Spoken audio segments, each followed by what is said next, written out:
Guys, তোমরা কি only headshot মারতে চাও কোনো প্রকার বডি ড্যামেজ ছাড়া? আমরা অনেকেই চাই অনলি হেডশট মারতাম। আজকে আমরা হেডশট অবশ্যই মারতে পারবো। এই ভিডিওটা তোমরা ফুল দেখলে অনলি হেডশট মারতে পারবা। কিভাবে কেমনে কি করতে হবে তা তোমাদেরকে দেখিয়ে দিচ্ছি। সর্বপ্রথম একটা কাস্টম খুলতে হবে। কাস্টম খোলার পর নিচে যাবা, নিচে যাওয়ার পর হেডশট সেটিংটা চালু করে দিবা, অনলি হেড। তারপর ওই ঘরের মতো একটা অপশন আসবে, সেটা টিপ দেবা। তারপর সেশন চিট যাবা, তারপর ট্রেডিংয়ে যাবা।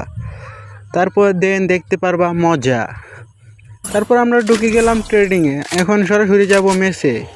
মেসে যাওয়ার পর যা হয় দেখো দেখো, অনলি হেড। কোনো প্রকার বডি ড্যামেজ খাবে না, কোনো প্রকারই বডি ড্যামেজ খাবে না। সো গাইস, দেখতে থাকো। হেডশট ছাড়া কোনো প্রকার বডি ড্যামেজ খাচ্ছে না। দেখছো, তোমার অনলি রেড নাম্বার দেখে তোমার ফ্রেন্ড বা বন্ধু অবাক হয়ে যাবে। সো এই ভিডিওটাই পর্যন্তই। ভালো লাগলে একটা করে লাইক করে দিবেন প্লিজ।